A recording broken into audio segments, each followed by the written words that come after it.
Our group is going to present the origins, causes, and consequences of the December 1986 events in Kazakhstan. The origins of the December events were important historical events since the coming to power in March 1985 of the energetic politician Mikhail Gorbachev, who announced the policy of perestroika and glasnost. Later, in the wake of this policy, the General Secretary of the CPSU Central Committee, Mikhail Gorbachev, began a policy of changing cards senior leaders of the party organization of the Union Republics, who had worked earlier under Leonid Brezhnev. As a result of this process, Kunaev, first secretary of the CPC Central Committee, was criticized and dismissed from this post.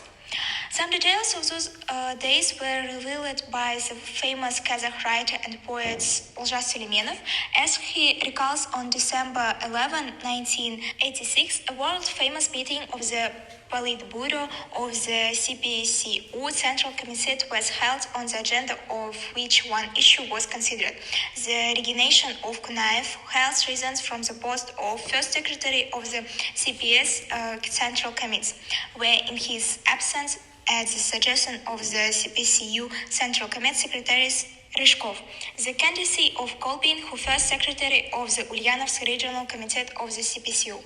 A remarkable fact is that Mr. Kolbin objected to appointment of Mr. Kolbin's candidacy. Aliyev is the first secretary of the Central Committee of the Communist Party of Azerbaijan, but Gorbachev did not take his arguments into account.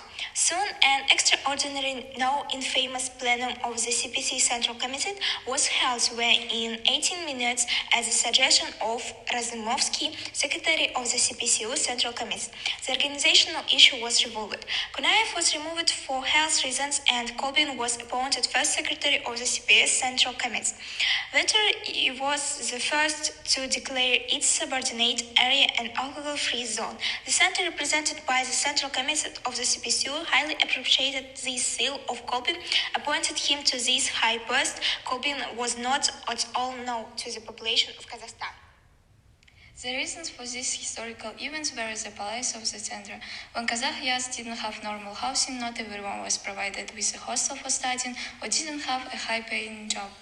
As they didn't know their relevant specialty, this is also a purposeful policy of Russification carried out by the center, namely more than 800 schools with the Kazakh language of instruction were closed, and the Kazakh language itself, out of 50 generally accepted functions of the language, had only 10 functions. The compostable material was collected, and this material became the historical events in Alma-Ata in December 1986. But in reality, the events of December 16, 18, 1966, they developed as follows. Young people gathered peaceful. There were about 30,000 of them. Came out with the slogans, "Every nation is leader, long live the ideas of Lenin. We are for the voluntary rapprochement of the nation, not forced. Down with Kolbin. We are for the independence of Kazakhstan." I went to the old square, then it was named after Brezhnev, and I wanted to get answers to the question: why was Muhammad Kunaev removed from the post of first secretary of the CP Central Committee? And most importantly, why was Kolbin appointed to this high post by one of the most important republics of the USSR? It's not by chance that students and working people have become the bearers of critical energy in society.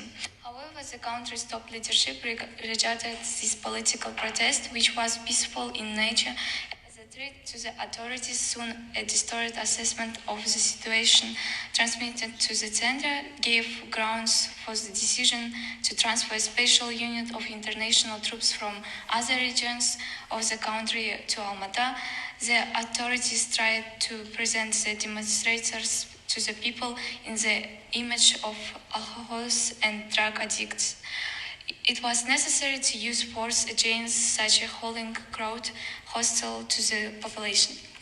After the brutal suppression of the uprising, 103 people were convicted, 210 people were expelled from the party, as well as more than 80 people from the Komsomol, and about 270 people were expelled from the universities and technical schools. Dozens of workers and employees were dismissed from their jobs. Kayrat and Mirzakul Abdikulov were sentenced to death, and Kayrat Rizkulbekov was unlawfully accused of murdering 28-year-old TV center employee Savitsky, sentencing him as it known to death. But under pressure from the world community, Rizkulbekov's death sentence was commuted to 20 years in prison. Rizkulbekov was found dead in Semipalatinsk prison under very unclear circumstances. Currently, the December uprising is regarded as an event that marked the beginning of the collapse of the totalitarian system in the USSR and became the impetus that served as the beginning of Kazakhstan's independence. As you know, after Zheltoksan, famous events took place in Tbilisi, then Vilnius, and etc.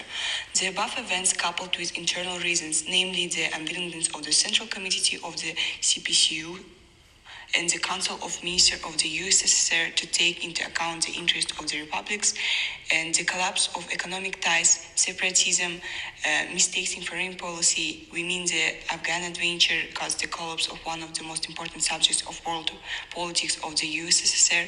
Objectively speaking, it created conditions for the formation of an independent Kazakhstan. In 1991, we gained state independence. Now we celebrate our independence every year with dignity. The first president, Nursultan Abishur Nazarbayev, made an invaluable contribution to the formation and development of our state. All world experts predicted that our country could get the sad status of failed state that is formally existing, but in fact not a viable state, which will inevitably break up into a Russian-speaking north and a Kazakh-speaking south. In fact, during the period under review, the country had no recognized borders, no budget, no currency, no constitution, and we were waiting for this fate of a country that was split and disappeared, sunk into oblivion. But our first president managed to lead Kazakhstan out of a difficult period. Now our country is a state recognized by all international organizations, which has its own high authority in the world.